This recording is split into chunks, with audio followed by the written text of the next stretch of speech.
Good morning. Welcome. Good to see you. I'm Reverend Sue in service today, and Reverend Dr. Mary is giving our talk today on Just Like Me. Kind of a funny title to introduce. Introduce myself and then say just like me. Kind of odd. But we're happy to see those of you here, and we recognize our friends and members on Facebook Live as well. So let's just take a moment to wave to our friends, to include everyone in the community at this time, and just really just celebrate. However we can be together in COVID times is precious. So we appreciate the Facebook people tuning in. And a shout out also to Harry and Holly. They committed vows to one another yesterday. So you know our Holly Day and Harry, and they are officially married. So it was quite a beautiful celebration of their love last night. So if you are friends with Holly or Harry on Facebook, send them a line of congratulatory love. They'd appreciate that. And we thank you. Marty's here today as our board member, and our bookstore is open. And Cheryl is here to help serve you in the bookstore today, so you can go in there and browse a little bit and see what has been waiting for you to purchase. We only have a few announcements, and I want to remind everyone that is here about the Wednesday Zoom call. If you need access to the code for that, check in with the office with Lori, but it's a midweek pickup at 10 o'clock on Wednesdays, and it has been very enriching and bonding to those of us that have been continually joining that. So it's an opportunity to see one another in a safe way. SOAR Adventure is October 10th, Saturday. Craig Boyer has arranged a private SOAR venue for the group as an outdoor concert at the Pops Performing Arts Center in Dunsmuir. You need to RSVP with Cher Matthews because they're only allowing so many people, and I think it's really close to filling up. So if that is something that interests you, contact Cher right away. And then just a small reminder, for the women, Dr. Andrea will be here at the end of the month, and she and I are joining together to do a day of empowerment for women. And the information's in your program, and you can check in with Marty. So birthdays this month, it's October, and I stand up, it's my birthday this month, and it's Charlie's birthday today. So yeah, so anybody else's birthday in October? I know quite a lot of us, Dick and Nadine, I know, have a birthday later, and Julie Kiersted and Robin. There's just a whole bunch of us in October, little sassy Scorpios and Libras. So I'm happy for birthdays. Happy birthday, Charlie, if I forgot to say it already. And is there you're visiting us for the first time today, welcome. I see you got your packet, and if you have any questions at all, we're here to serve you. I'll be available afterwards for prayer support if anybody needs that. So let's take a moment now to turn off our devices, and we'll just move into service. It's a beautifully quiet, peaceful morning, and so we take that in now to our consciousness as Damien comes forward to do a special reading, and then we will move into prayer and hear from Dr. Mary, Just Like Me. So, Damien. Such a cool hairdo. I like it. Good morning. The reading this morning is from page 144 in the book The Art of Life by Dr. Ernest Holmes. The science of mind teaches us to look for the good instead of evil, to praise and not to condemn, to bless and curse not, to live each day as though Spirit were guiding us, to have a firm conviction that we are counseled by divine wisdom and protected by infinite love. We should at all times sense this overshadowing presence and have implicit confidence in its direction. No matter what the doubts and fears of yesterday were, the affirmations of today may rise triumphant over them. If we persist in seeing beauty, beauty will appear. Let us no longer weep over the mistakes of yesterday. This is futile. We must learn to forgive ourselves even as we forgive others. Let us remember that each day is a fresh beginning. Every day is the world made anew.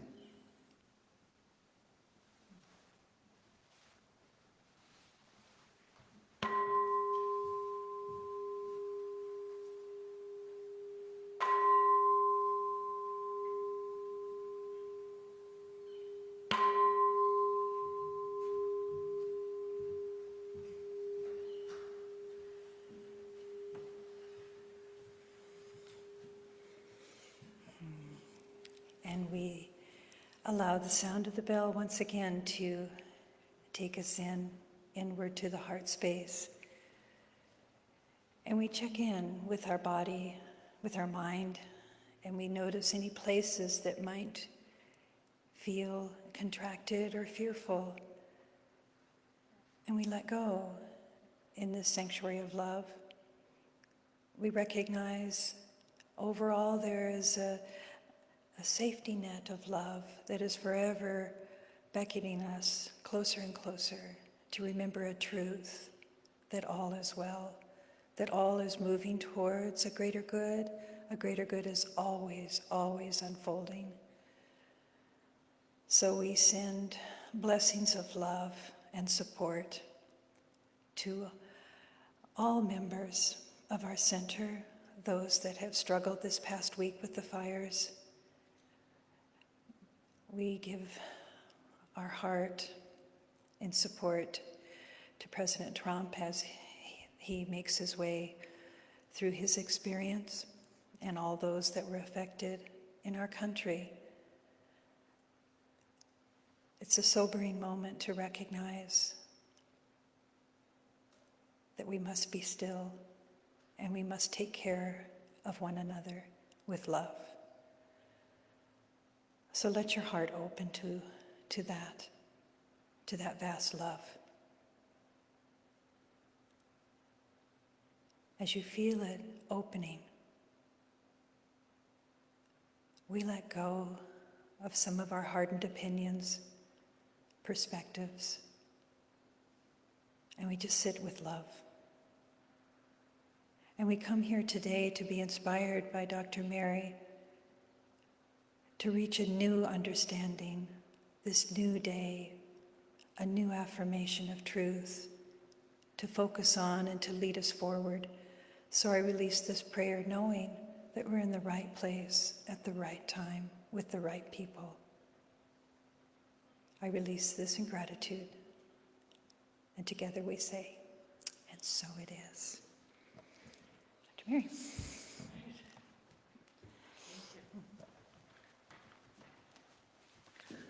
Good morning. Whoa, that was loud, wasn't it?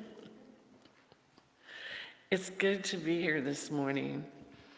And I had an issue with the title of this talk, Just Like Me. Don't be just like me. Be you. That's the number one thing. But I had a few revelations lately, and it's enabling me to share those with you. A week ago, the students in the last class of the Essential Ernest Holmes, we had the last class, and you know that, if you haven't taken that class, it is fabulous. You get to read the best talks and the best writings of our founder, Ernest Holmes. But for the last class, the students were asked to create a picture board showing their greatest interest, the area of their greatest interest. One person is entering that time of their life where they're very excited about designing a new home and having their own place and being in nature with her dogs, and she was very excited. So her love of nature and her joy and enthusiasm for life came through very clearly. And then that said, oh, just like me, years ago when I built my first house here in Reading, designing, trying to pick out colors. What color do I even like? I know that excitement. So I got to relive a little bit of that moment with her. So she was just like me. That was fun. Another student's picture board showed her in nature, camping, cooking for neighbors and friends, making cookies, just being a wonderful person in life. And when she shared that when she goes camping, the first 2 hours of the morning she spends in total silence, just sitting, observing everything around her.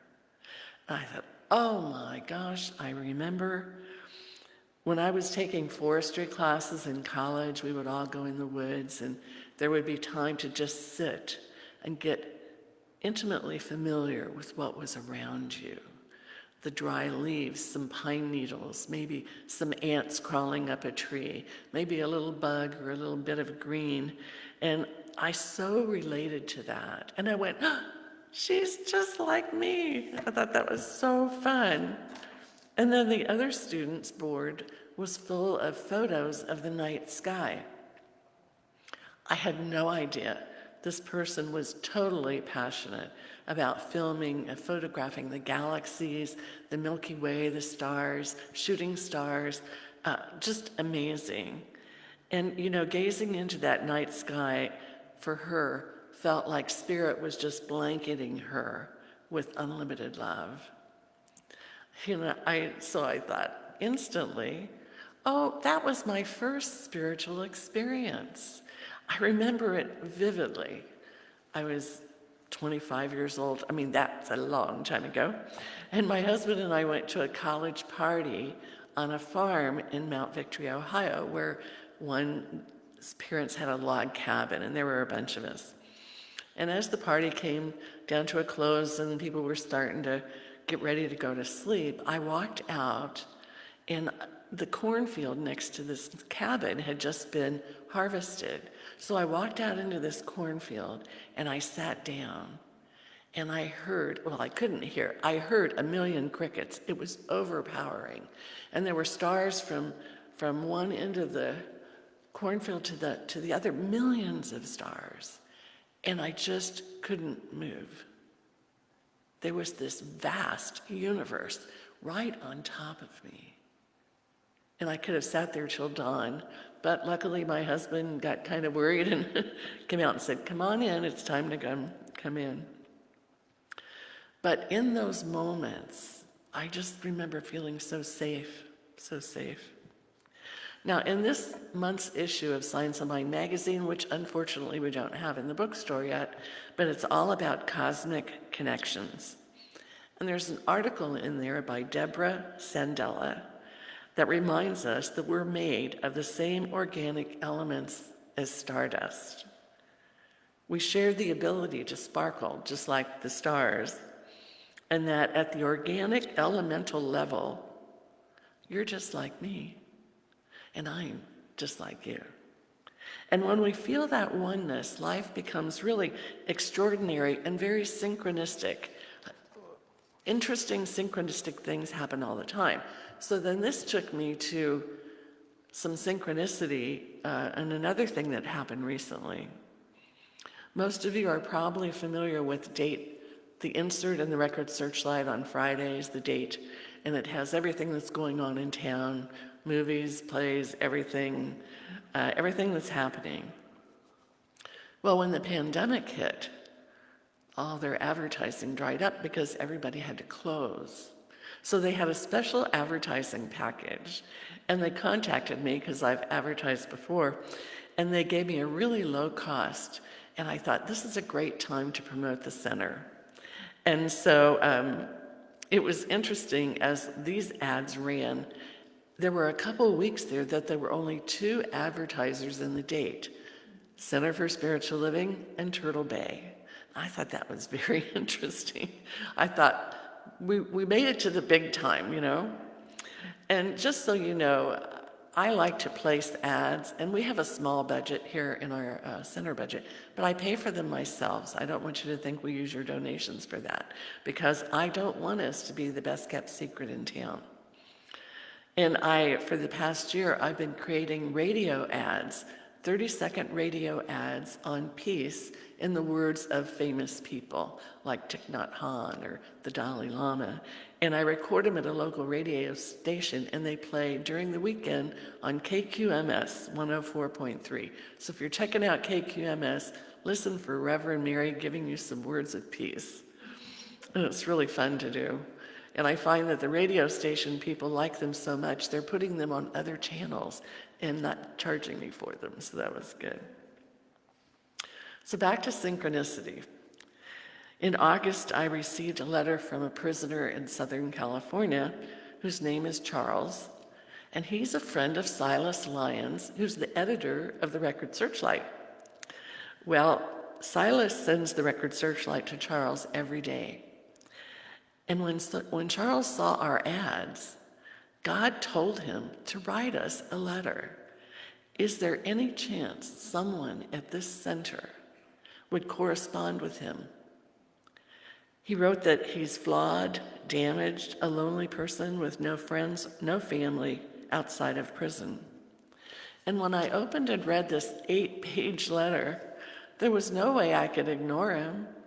So he's now included in my prison ministry, where I correspond with prisoners wanting to learn the science of mind. Charles' story is pretty sad. He was abandoned by his abusive parents, and he dropped out of school at the age of 5 and became homeless, occasionally tossed into foster homes. But he has a personality disorder, and when you come close to him, it scares him and he runs. So anyone that would come close to him, he would just take off and run. And he loved being by the Sacramento River. In 2015, he ended up taking a lot of drugs because he wanted to be part of the community. He wanted to be part of society, but he was so scared. He started taking drugs, and unfortunately, he died 3 times at Mercy in the ER when he overdosed on meth or overdosed on heroin. He shared in this letter that he remembers it all. He remembers all of that. And the last time he was resuscitated, the doctor said, "Charles, you need to go talk to God." So he went there in Mercy. They have this little garden area with a little koi pond. He sat there for hours. And God said, "Go and write." So he went to his favorite place on the Sacramento River.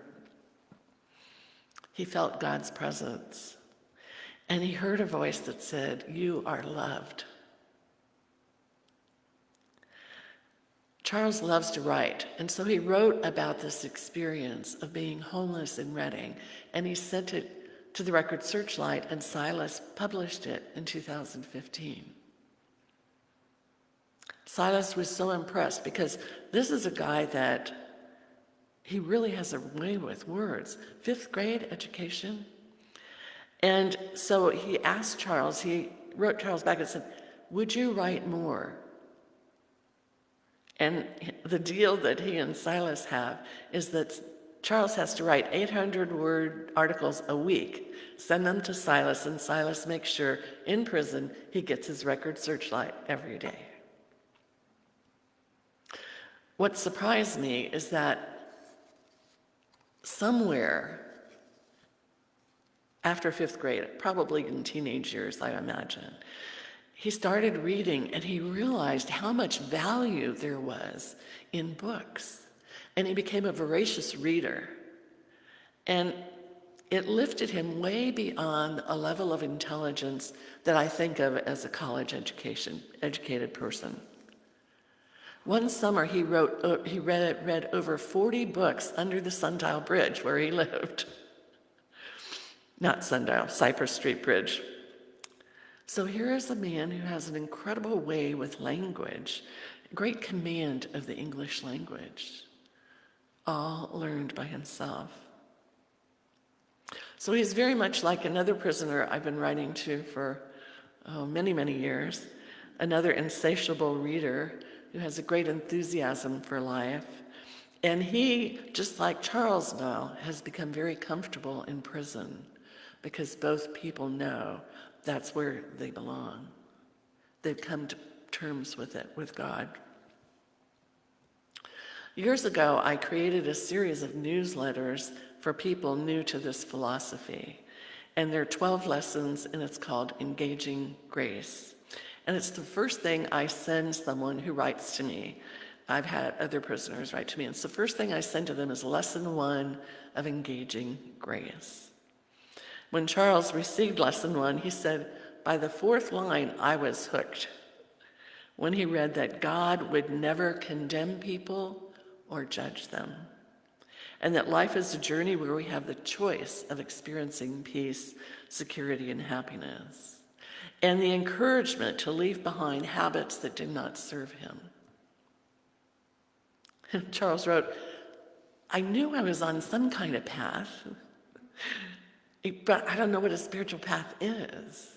I can't see it, and I don't know how you define it. So in prison, he frequently remembers the deep rumbling sound of the Sacramento River, and that brings him to that place where he wants to write even more about whatever comes to his mind. He writes a lot about homeless people that he's met along the way and their lives. He finally said, I started to recognize that when I didn't believe my writing would help, it didn't.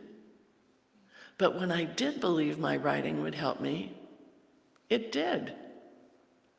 He said, I read a book by Stephen Hawking, and he says something about the laws of nature. Could that be a law of nature? I mean, that makes me smile,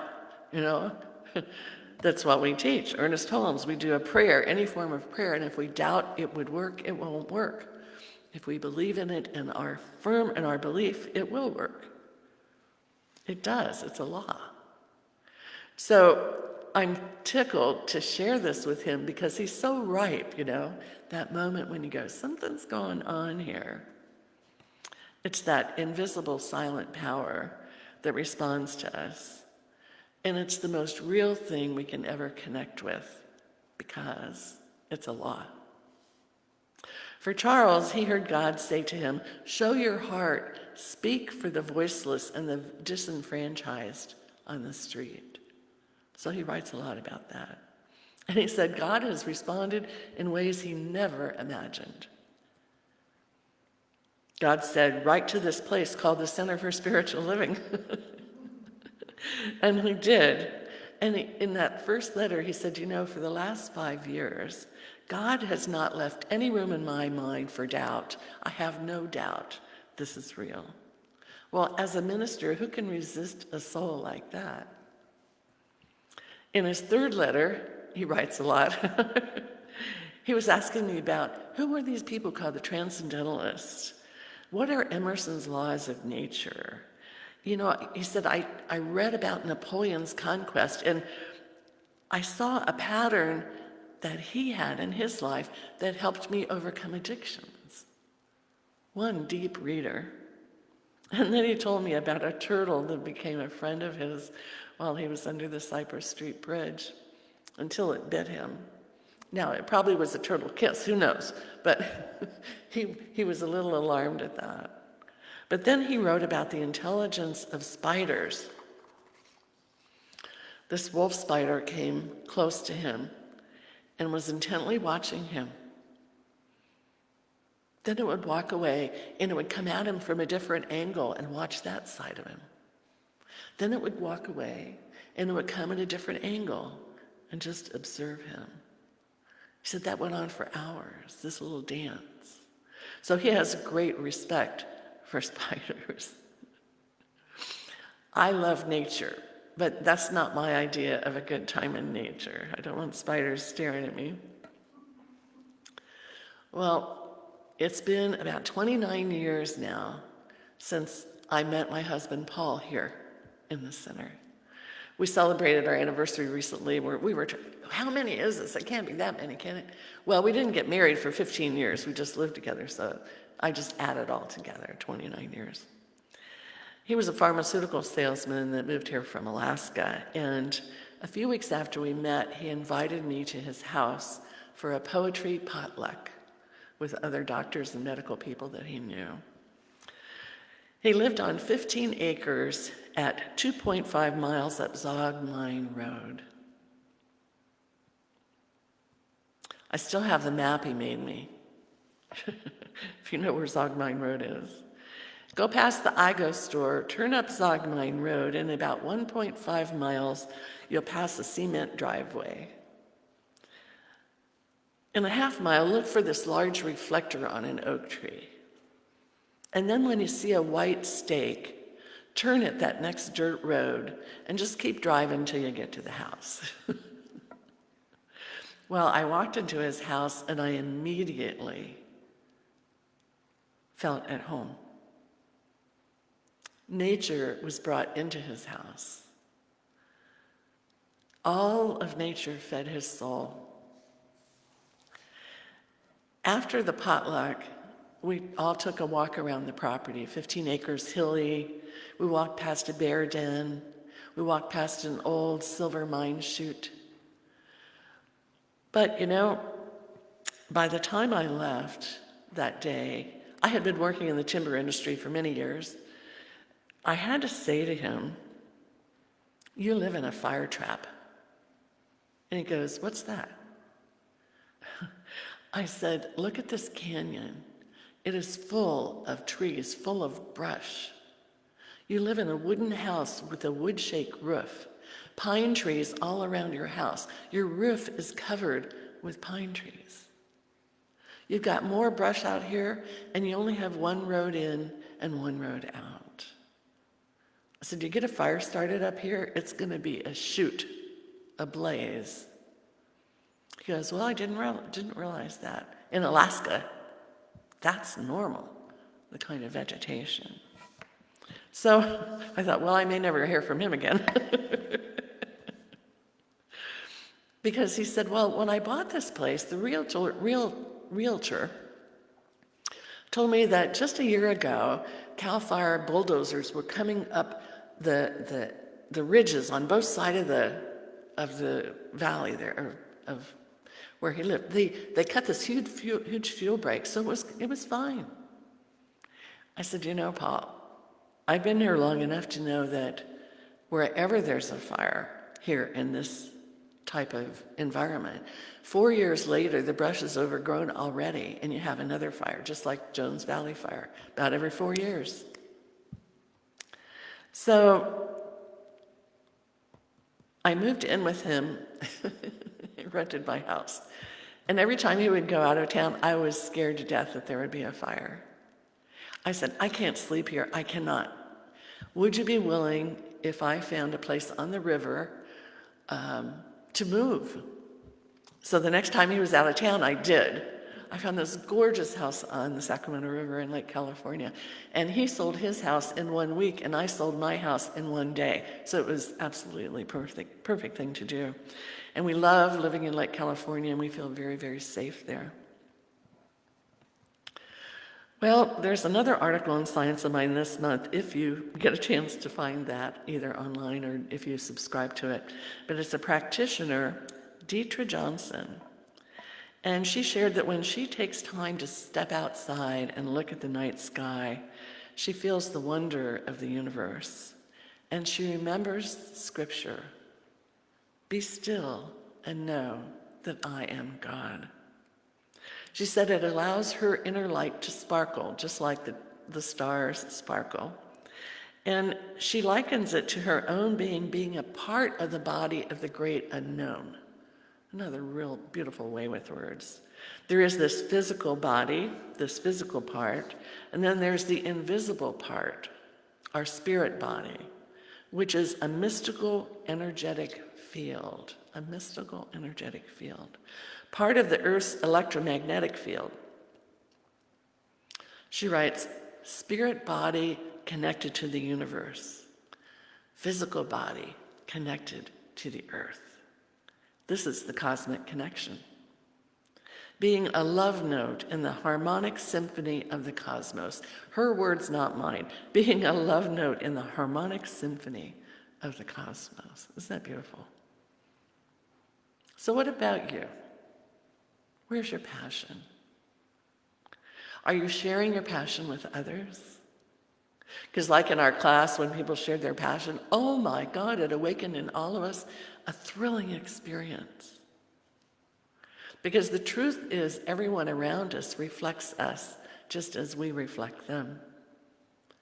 And we all reflect the infinite self.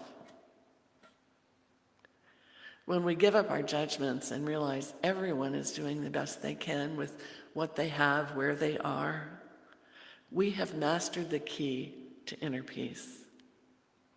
Because we can find compassion for ourselves because we're doing the best we can, no matter how it looks. But then we're able to transfer that love, that compassion to others. Well, each week or each month, our spiritual leader, Dr. Edward Villon, creates a little video about the topics, like this topic, just like me. I thought I better listen to that because this is a challenging one. And he says, can I make more generous assumptions about others since we are connected at the cosmic level? Can I stay in tune with the idea that we all have the same heritage? And then he advises, take time each day to tune into the divine, however we understand it. Consciously connect with spiritual energy around us that we can feel even by walking on our beautiful campus here. When we get up and step out, do it from an atmosphere of serenity and peace and power. Tune into God at the start of every day with spiritual practices. And recognize that what we consume and digest, whether it's food or news or anything, it impacts us. So how do we fill up ourselves each day with the positive, life-affirming belief? How do I want to represent my values today? Get in tune with others. Ask people how they're doing. It's a wonderful way of brightening their day. And we find that all creations at the most basic level feel that harmonic connection. And they're all just like you, and you're all just like me. And so it is. So let's pray about that. Paul was making up some really funny things that he thought I should say about, like me, and different things. And I thought, no, I think we just did enough of this. So know with me now that we are here together in this oneness, this universal oneness. And love being the energetic pulse behind all of it. Love being the hidden vibration that only we know how to bring into our life, that Charles is learning how to bring into his life. And so no matter what's happening around us, viruses, smoke, fire, sunshine, laughing children, walking on a sword journey through the woods, it's all God. And when we see the gift in all of it, we feel a deep level of inner peace. And that we can give to the world. So thank you, Spirit, for bringing us here together to hear this, to contemplate what thrills us, what keeps us sane in this world, in the loving arms of the One. And we know, and we pick it up, and we step forward, and we do it with great love and compassion for the world. That's true inner peace. And so it is. Thank you.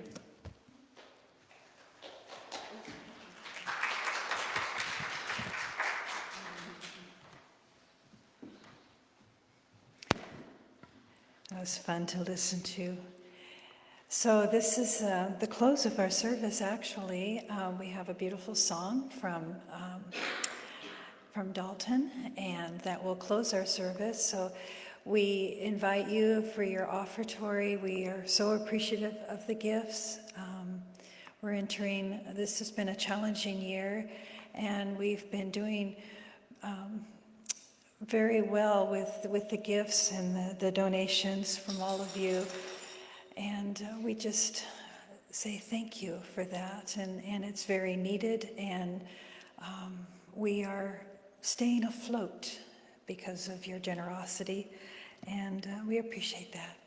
So we offer the offertory for your safety at the exit of each door, and in these times, be safe, be safe.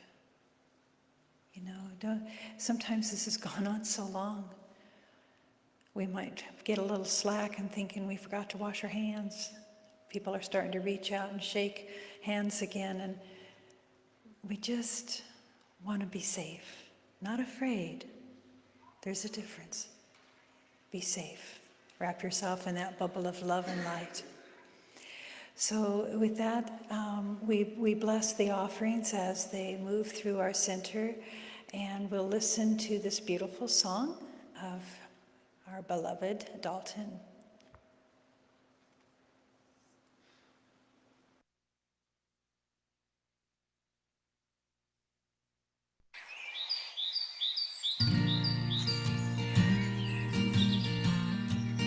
Morning has broken like the first morning. Blackbird has spoken like the first bird. Praise for the singing, praise for the morning, praise for them springing fresh from the word. Sweet the rain's new fall, sunlit from heaven, like the first dew fall on the first grass. Praise for the sweetness of the wet garden, sprung in completeness where his feet pass. Mine is the sunlight, mine is the morning, born of the one light Eden saw play. Praise with elation, praise every morning, God's recreation of the new day. Oh, morning has broken like the first morning. Blackbird has spoken like the first bird. Praise for the singing, praise for the morning, praise for them springing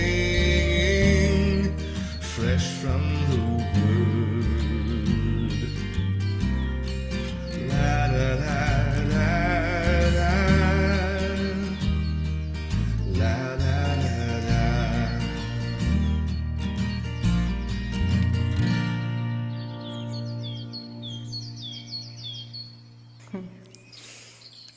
How sweet. I heard them playing that, queuing it up before service, and I thought that, because I opened all the doors, there were birds in here. And I thought, now what do you do? Because I looked up at the steep ceiling. That was rich. Does that take you guys back, that song? Yeah. Yeah, it ties in so beautifully with your reading from Ernest Holmes, starting anew. And so may this day refresh you and remind you of your true nature.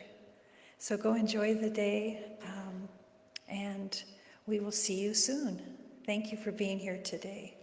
The bookstore is open. Cheryl's there to show you around, so thank you.